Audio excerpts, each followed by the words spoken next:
used album. This interview brought the underground phenomena of black metal into the mainstream, at least the mainstream media. And there was, then when the lid was off, it was like a Pandora's box. Suddenly everything started happening. So we go through the background for the interview, a little bit about the things that happened afterwards, the repercussions, and how the media was dealing with this. Shall we just start with the interview you did? Or you were offered an interview first, was it? Yes.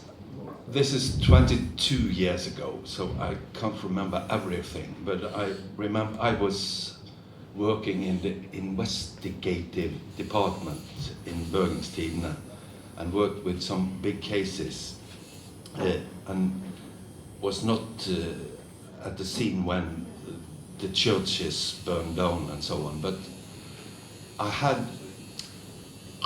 grew up a few hundred meters from Fantoft State Church, and when I was a child I often went to the church because there was a green little stone by the door at the state church, and we were told if you hold your finger on that stone and close your eyes, you can wish you a thing and it will happen sometimes.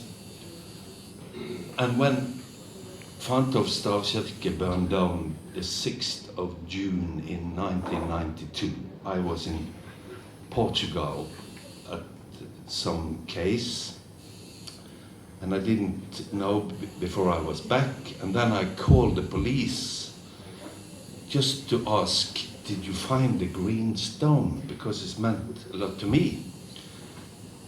And the policeman said, no, we didn't find any green stone, but it's funny you ask, because we found an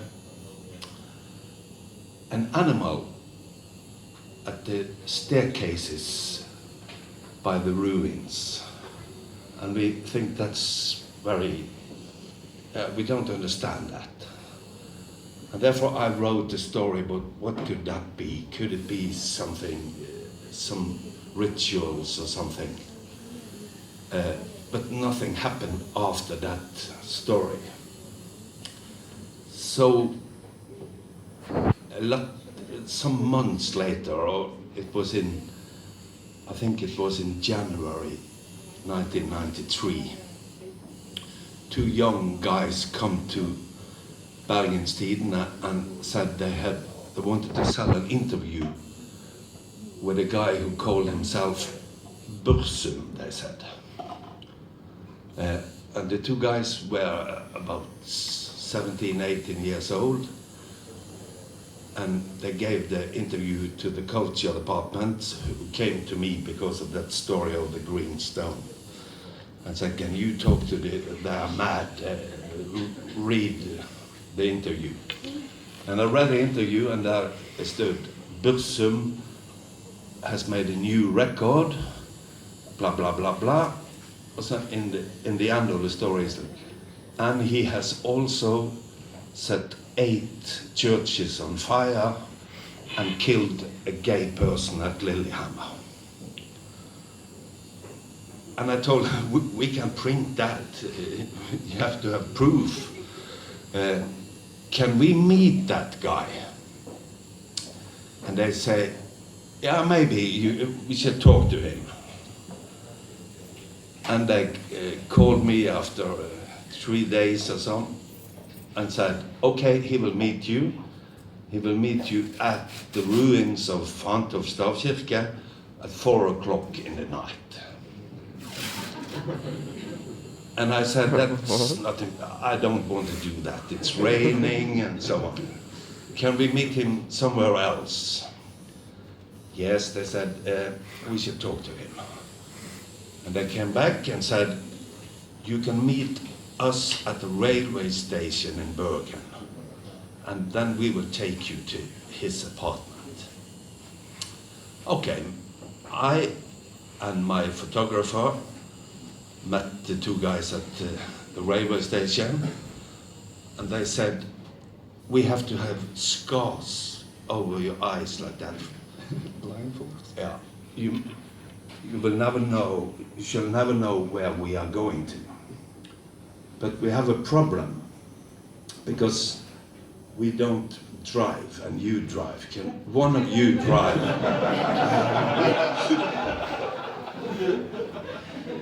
So therefore, the photographer drove the car, and I had a scarf on that.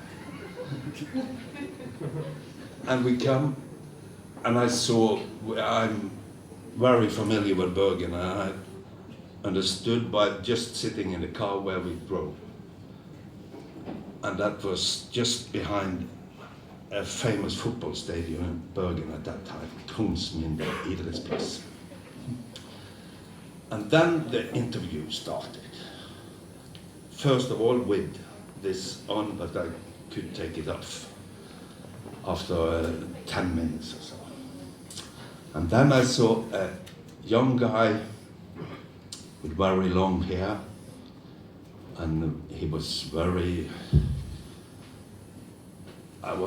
it's difficult to tell, but he was, I looked at him as a child, really, a big child. And then we started. And as I understood, you got, he was telling you a lot about the satanic underground. I mean, you were the first actually person outside the metal underground, yes, who got in contact, and he had some quite tall tales to tell.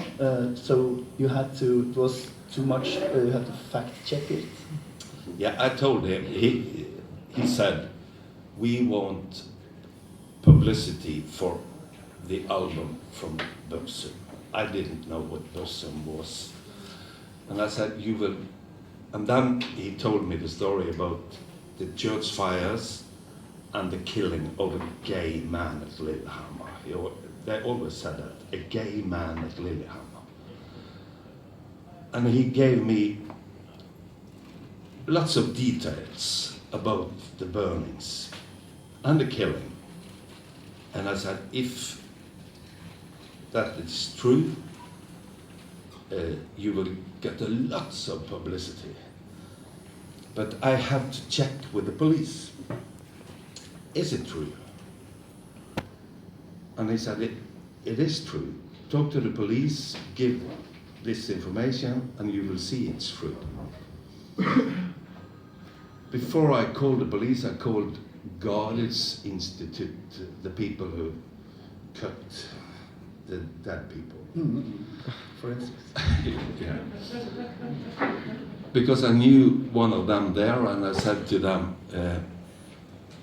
did you see that animal that the police found at front of Stave Church? Yes, they said, we took it in. It's we think it's a rabbit or a hare. Has told me about, we cut the head off.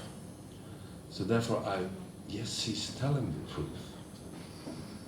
And then I checked with the police some details about Åsane kirke, the church in Åsane, Skjoldkirke in Vindafjord, Holmenkollen kapell, Storetvedt kirke, the church at Storetvedt, the tower beside the church. And every detail he had told me was correct. So then I understood that he must have been with or knew the people or something. I was completely, I was shocked, because when we left the building, the apartment from him that night, the photographer told me, he's mad, he's completely mad. And I said, I agree, he's completely mad. But it's a good story if he tells the truth. He don't, the photographer said, but he did.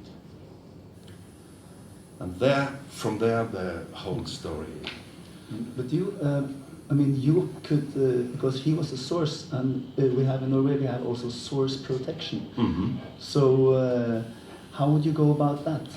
It was very, very difficult because all this case, where I worked with it for several years, and always we were ahead of the police, and it was always something terrible happened.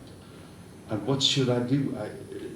The sources I had to protect my sources, and I know about killings and church fires. What should I do? But we had lots of meeting in the paper, and we agreed we can't tell the police. There is also another law that you, as a journalist, have to tell if people are in danger. But we didn't do that. But it was very difficult. Vikane said afterwards that I have given up his name, but I didn't. But he sued me for 35 million crowns because I have given his name, he said, but I hadn't done. The case were closed. But it was very, very difficult. And the police knew that I would print the interview with Vikane because I checked the information with them. And then they took a chance. They had a flyer that they found at a burglary somewhere with the front of Stavkirke burned down and publicity for Børsen with his name and address on it. And therefore they took a chance and they went to his apartment and arrested him. So the next day he was in the court, and I didn't know him and he didn't know me and so on, but and he confirmed, yes, that interview after some hours he did, and said, that's me. So it's, I mean, it's really strange that somebody would confess to crimes to promote an album. It's quite unusual. Yeah, I never. It's the first time for me. Yeah. But I think about, I mean, this interview and the subsequent arrest was the start of, shall we call, sort of like a satanic panic, because people were, I mean, newspapers were like always trying to bring up this sinister, horrible, satanic worshipping underground. Yeah. And do you think that that could be sort of like a kickoff for copycat crime? Yes, and lots of copycats I talked to. I met a lot of them. Some of them did stupid things, but were only copycats. They on graveyards and so they stones and so on all over the places. And there were some people who really had problems because of this. I was in Sweden, I was in Germany, I was in England. Young people really looked up to Count Grishnak, as we told his name was. And it was terrible. I talked to the parents, that their children, mostly girls, 16, 17 years old, were mentally, it was shocking. Do you think that, I mean, the press, obviously when the press starts to work on a story, sometimes it turns into sort of like a witch hunt, because it targets a whole underground milieu, a whole genre.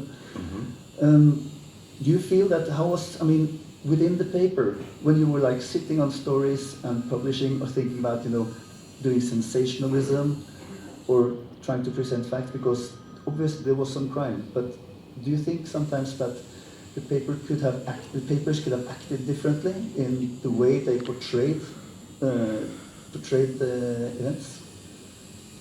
We tried to take this very seriously and not print everything we knew or heard about. And we also felt that some of our stories could get young people to do stupid things. So we didn't print everything. But some stories were too good to be true. And someone, it was embarrassing too, because one day we got a tip that the milieu, also Count Grishnak, as we used to name it, had a secret cave under the monastery in Os Lysekloster. And there were weapons and satanic things and so on. And I and the photographer, we were one whole day, lots of hours in a channel. It was, and this was in November or something. And tried to find a way under into the cave, because there was a cave there. And I ended up at the hospital with the fever, and someone took over my job, and then the police came and said, "What are you doing here?" And they told, "We are looking for a cave under." And they understood that, okay, that's something to do with this case. And the policeman swam under the monastery and came to the cave. And the only thing which was in the cave was a lighter. Wild goose chase. Yeah. That was, we had lots of stories like that, and people, they something was true, something was not true. Do you think that when we see how the public inspired by certain papers were like whipped into a frenzy and targeting? I mean, obviously, when there's so much spotlight on a media, on a group of people that has been sort of like operating under the radar, do you feel that they could be forced into doing more drastic things, or how do you think people would react to all this publicity? We felt that some of the guys, there were not many, could do terrible things just because they wanted to come to the newspapers or so on. And therefore we tried to not help them with that. But we had some cases, and there were cases we didn't print because of that. We did, but I know other papers printed it. But don't forget, in this time, Greven eller Vikernes eller Count Grishnak came out of the prison. And I was familiar with, we just called him Euronymous, Øystein Aarseth, and he was one of the bright guys. I think he understood what he was doing. He just wanted publicity to make money out of this. And I talked to him a lot. And one day he called me and said, I'm afraid. I think somebody wants to do something with me. I'm really afraid. And I believed him. But what should I do? What could I do? And I met a girl who was 16 years old in Sweden. She told me, I know who killed that gay person at Lillehammer. It was, and she said a name. He was 2 months later caught by the police and convicted, and he said it was him. But what could I do at that stage? I couldn't print, she says he killed the guy. I couldn't write Euronymous is afraid of somebody. But I knew all the time And 2 days later, after I talked with him the last time, he was dead. And I called Vikernes the morning after the killing, and he was in Bergen, and I said, can you comment on Øystein Aarseth is dead? And he said, oh, it's very sad. And I quoted him. Afterwards, I understood that he was very happy with that interview because he'd driven as a madman from Oslo to Bergen and had some kind of alibi with me. And all the things we was witnessing in those days, that it was terrible. And we thought the milieu must be very large, but it wasn't. The mad boys. Yeah. Do you think when the press makes a big splash on the paper, especially the tabloids, who are very good at whipping up frenzy, do you think that these could also make this group attractive for others, to come in and try to impress by doing crime? Yeah, I think so. And we met some of them, especially young girls. I met a family in Sweden. A father and a mother of a 16 years old girl. They wanted me to come to Sweden to talk to their daughter, to tell her that Vikernes and the people around him were no good. She was there, and they had Greek priests in the apartment and with water and so on to get the evil out of the apartment. They really believed this is something. Okay, so you entered an exorcism. Yes, a Greek exorcism in Halmstad in Sweden. It was very much funny things, but seriously too. But all considered, there was a brief period with very much shock and outrage, sometimes fueled by paper, sometimes. But when it sort of like, after a while, it blew over. What do you think is? You started out. You've also got into metal. How would you? The metal scene has actually survived all the events of 92, 93, 94, because it was a brief period of 2 years, and then it sort of fizzled out. How would you comment on how the press, or the papers and television, etc., how it influenced this? Yeah, we gave black metal a lot of publicity because of this, and the black metal scene survived because it was good music, and lots of people became familiar with that music because of what we did, but that wasn't why we did it. so it wouldn't have survived if it not were good. That's my opinion. I like it too. Today, I liked the Deep Purple and Raheem and so on, but now I like black metal. And I was 35 years old when I met Vikernes the first time. I didn't understand a thing.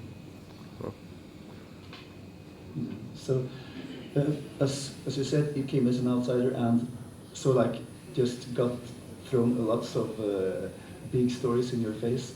Do you think it could have been handled differently? Now in hindsight, you can see, could things have been tackled differently? It's difficult to say today. Sure, we could, maybe, but we work like journalists, and we had serious meetings on what we were doing, but we didn't understand everything. But I think that the seriously, also the serious papers made good journalism for this. We did something wrong. The tour under the monastery was stupid and so on, but we couldn't know. And you had to follow every lead because yes, people were calling you all the time saying, "Hey, we got something really terrible happening here." yeah, we had. I worked day and night with this for several years, and I came on the death list of our Vikarnes and so on. It was tough things when he escaped from prison. The police came, the PST came to me and said, "You are number 1 on the list. You can't stay at home." I didn't like that. I stayed